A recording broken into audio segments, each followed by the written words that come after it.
உணவே ஜீவசக்தி, உணர்வே பிரம்மஞானம். அன்பே சிவம், மனமே குரு. குரு பிரம்மஸ்ரீ நித்யானந்த சாமிகள் ஆசியோடும், சித்தர்களுடைய அருளாசியோடும், மகான் தத்துவரையருடைய அருளாசியோடும், உடுமலை பிரம்மஞான குழு பாடசாலை சார்புலையும் என்னுடைய சார்புலையும் அனைவருக்கும் ஆத்ம வணக்கம். வருகிற பௌர்ணமி குரு பூர்ணிமா பௌர்ணமி, அதாவது 29/6/2026 திங்கட்கிழமை. இது சிறப்பு வாய்ந்த ஒரு பௌர்ணமி. அது குரு பூர்ணிமா பௌர்ணமி. இந்த குரு பூர்ணிமா பௌர்ணமிங்கிறது மனித அஞ்ஞானத்தில் இருந்து அஞ்ஞான இருளில் சிக்கி பலவிதமான அவஸ்தைகளுக்கும் பலவிதமான துன்ப துயரங்களுக்கும் எந்த ஒரு விஷயத்துக்கும் நல்ல ஒரு முடிவு எடுக்க முடியாத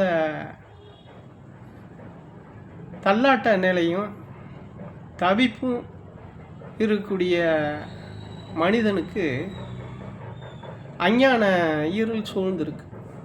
அப்போ அந்த அஞ்ஞான இருளை விளக்கணும், ஆன்ம ஒளி வரணும், மெஞ்ஞான ஒளி இருளை விலைக்கு ஒளி கொடுக்கணும். அந்த செயலை செய்கிறது யார் அப்படின்னு பார்த்தா ஒரு குருவால் தான் முடியும். அந்த அஞ்ஞான இருளை அவனுக்கு விளக்கக்கூடிய ஒரு சக்தி யாருக்கிட்ட இருக்குது அப்படின்னா குருக்கிட்ட தான் இருக்குது. அப்போது மொத்தமாக குரு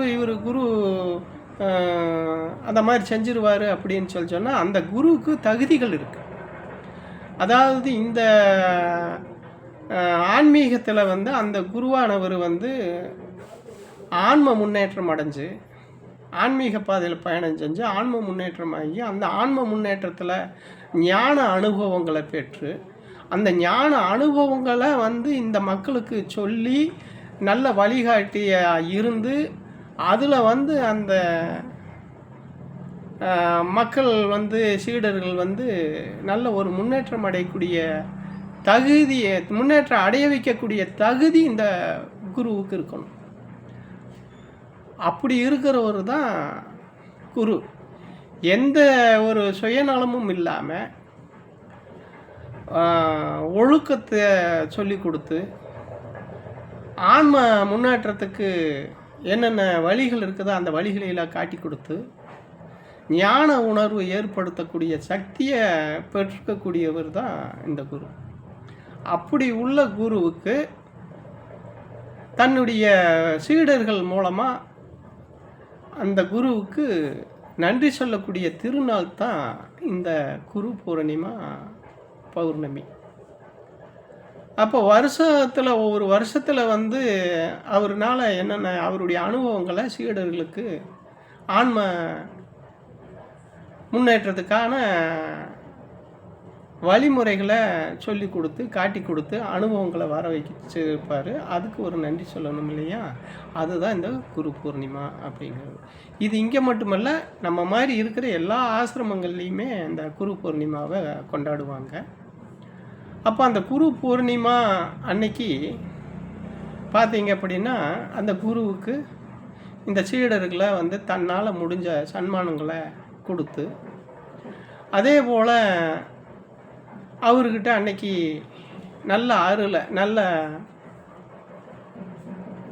அருளையும் ஆசீர்வாதத்தையும் அன்னைக்கு அவர்கிட்டருந்து இவங்க எல்லாமே வாங்கினாங்கன்னா அது ஒரு இன்னும் நல்ல ஒரு உயர்ந்த நிலைக்கு சீடர்களெல்லாம் கொண்டுக்கிட்டு போகும். அப்போ அந்த வகையில் பார்த்தா நம்ம ஆசிரமம் தானே இல்லை, எல்லா ஆசிரமத்திலையும் இருக்கிற குருமார்களுக்கு இது பொருந்தும். அதே போல் பார்த்தீங்க அப்படின்னு சொன்னால் ஆசிரியர்களாக இருக்காங்க.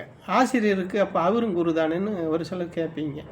இல்லை, ஆசிரியர்கள்லாம் இதில் குருவாக முடியாது. ஏன்னா ஆசிரியர்கள்லாம் இது குரு லிஸ்ட்டில் வர முடியாது. காரணம் என்னென்னா இவங்க ஒரு கல்வி கற்று அந்த கல்வியை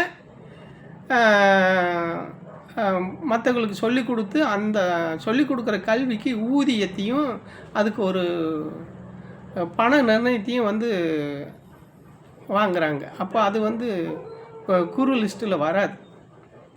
ஆனால் இந்த குருங்கிறவங்க தன்னை உணர்ந்து தனக்குள்ளே பயணம் பண்ணி தன்னை அறிஞ்சு ஆன்மா முன்னேற்றமாகி ஞான மார்க்கத்தை பயணம் பண்ணி இவன் வந்து தன்னலம் இல்லாமல் சுயநலம் இல்லாமல் பொது நலத்துக்கோடு செய்யக்கூடிய யாரெல்லாம் இந்த மாதிரி நான் சொல்கிற வழிமுறையில் இருக்கிறாங்களோ அவங்க தான் குருன்னு நம்ம ஏற்றுக்க முடியுமே தவிர இப்படி இருக்கிறவங்கள நம்ம ஏன்னா இன்றைக்கி வந்து அந்த வகையில் பார்த்தா இன்றைக்கி ஒரு சில இடங்களில் வந்து குருவும் குருவாக இல்லை, சீடனும் சீடனாக இல்லை. அதுவும் நம்ம பார்க்குறோம்.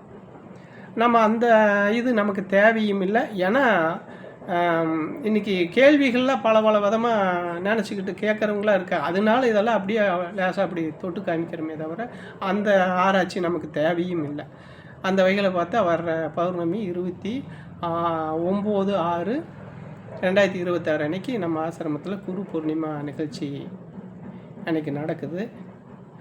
அன்றைக்கி வந்து நம்ம ஆசிரம சீடர்களாகட்டும் பக்தர்களாகட்டும் யாரும் வந்து அன்றைக்கி மிஸ் ஆகிடக்கூடாது. எந்த வேலை இருந்தாலும் ஒரு நாளைக்கு நீங்கள் அன்றைக்கி லீவை போட்டுட்டு இங்கே குரு பூர்ணிமாவில் கலந்து குருவோட ஆசிகளை, ஏன்னா அஞ்ஞான ஈரலை நீட்டிக்கக்கூடிய அஞ்ஞான ஈரலிருந்து வெளிச்சத்துக்கு காட்டக்கூடிய வழியை சொல்லி கொடுக்கக்கூடியவர் தான் குரு. அதனால் அவருக்கு அன்றைக்கி ஒரு நன்றி சொல்லி அவர்கிட்ட ஆசீர்வாதம் வாங்கணும். அந்த வகையில் பார்த்திங்கன்னா நமக்கு அன்றைக்கி நம்ம ஆசிரமத்தில் நம்ம குருமாருக, நம்ம பெரியோருக, சித்தருக யாரெல்லாம் நமக்கு வழிகாட்டியாக இருந்தாங்களோ அவங்களுக்கு நம்ம எல்லாம் சேர்ந்து நன்றி சொல்கிறது வகையில் யாக வேள்வி அன்றைக்கி நம்ம ஆசிரமத்தில் நடக்குது. அந்த யாக வேள்வியில் எல்லா சீடர்களும் பக்தர்களும் தவறாமல் கலந்து அவர்களுடைய ஆசியையும் நம்ம எல்லாம் சேர்ந்து பெற வேணுங்கிறதுக்காகத்தான் இந்த பதிவு உங்களுக்கு.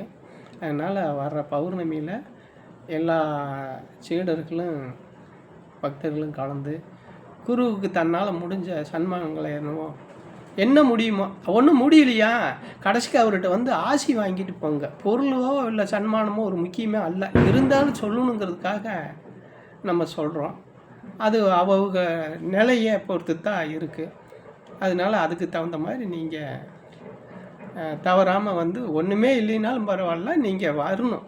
கண்டிப்பாக வந்து அன்றைக்கி குருவோட ஆசீர்வாதத்தையும் அருளையும் வாங்கி எல்லா வளமும் பெற்று நல்வாழ்வு வாழ வேணும்னு சொல்லி உங்கள் எல்லாரையும் வேண்டி விரும்பி கேட்டுக்கிறேன். அனைவருக்கும் ஆத்மா